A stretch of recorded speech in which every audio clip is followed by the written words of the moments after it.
বাজার থেকে আজকে কি কিনে আনা হলো আর কিভাবে এত মজার মজার রান্নাগুলো শেষ করলাম। এছাড়াও আমার হাজব্যান্ড আমার জন্য আজকে কি সারপ্রাইজ নিয়ে আসলো, সব কিছু শেয়ার করবো আপনাদের সাথে। আশা করি সবাই শেষ পর্যন্ত সাথেই থাকবেন। ফ্ল্যাশব্যাক। সো হ্যালো এভরিওয়ান, আসসালামু আলাইকুম। সকালটা শুরু হলো একটা পার্সেল দিয়ে, আর এই তো দেখতে পাচ্ছেন অনেক সুন্দর সুন্দর কিছু বউ। এই বউগুলো আমি কিনে নিয়েছি একটা পেজ থেকে, আর এই জিনিসগুলো দিয়ে আমি অনেক সুন্দর সুন্দর জিনিস বানাবো। সেগুলো আমি অবশ্যই আপনাদের সাথে ভিডিওতে শেয়ার করব। আর দেখতে পাচ্ছেন কালারগুলো কত সুন্দর, এই বউগুলো এত কিউট ছিল। আমি তো অর্ডার করার পর থেকে একদম টাইটাই ছিলাম যে কখন আমার পার্সেলটা আমি হাতে পাবো।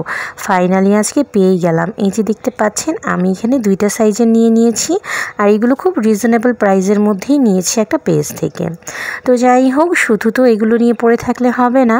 আমার হাজব্যান্ড বাজারে গিয়েছিল, আর বাজার থেকে আমার জন্য অনেক পছন্দের, আমার খুবই পছন্দের একটা মাছ কিনে এনেছি আজকে।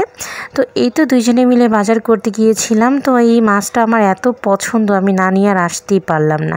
আর দেখতে পাচ্ছেন মাছগুলো কত সুন্দর করে আমি এখানে কেটে পরিষ্কার করে নিচ্ছি। আর মাছগুলো কিন্তু পেটে একদম ডিমে ভর্তি ছিল।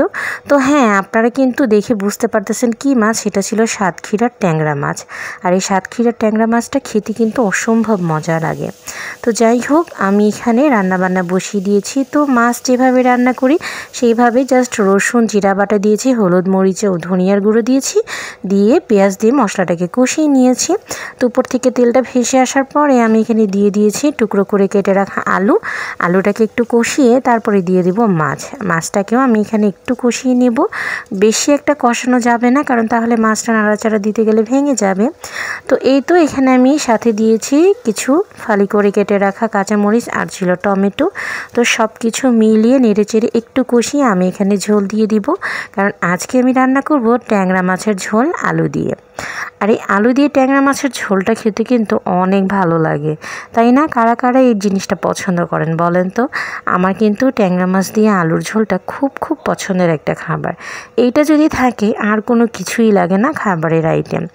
তো আজকে তো আমি খুব মজা করে খাবো। তো এখানে আমি দেখেন রান্নাটা কিন্তু অলমোস্ট হয়ে গেছে। আর এখন আমি এখানে একটা স্পেশাল মশলা দিয়েছি। এটা ছিল হলো ধনিয়া এবং জিরার গুঁড়া। আস্ত করে জিরাটা আমি পুরোপুরি আধা ভাঙা করে ভেঙে নিয়েছি, মানে একদম নিমিষ করিনি, আধা ভাঙা করেই দিয়েছি। তো এই তো তরকারিটা নামিয়ে রেখেছি, কারণ ওটা তো হয়ে গেছে। এদিকে আমি একটু ডাল রান্না করেছি। আর এই গরমের মধ্যে একটু যদি আম দিয়ে এরকম ডাল রান্না হয় তাহলে আর কি লাগে। তো ডালটাকে আমি এখানে বাগার দিয়ে নিলাম, দেখতেই পাচ্ছেন। তো ফাইনালি আমার ডাল রান্নাও হয়ে গেছে। এইদিকে আমি আবার কয়েকদিন ধরে খুব খেতে ইচ্ছা করছিল দই। তো মরণ জাতীয় দইটা আমার অনেক পছন্দ। আমার হাজব্যান্ড আমার জন্য দই এনেছে। আমি ওকে বলেছিলাম জাস্ট দইটা আনতে, কিন্তু উনি আবার দই এনেছে, রসমালাই এনেছে, আরও অনেক কিছু এনেছে। তো এত খাবার এনেছে, আমি তো টোটালি সারপ্রাইজড। আর দেখে অনেক ভালো লাগতেছিল, অনেক খুশিও হয়ে গেছি। আসলে পছন্দের জিনিস কেউ আনলে অনেক ভালো লাগে। তো এই ছিল আজকের ভিডিও। সবাই ভালো থাকবেন। আল্লাহ হাফেজ।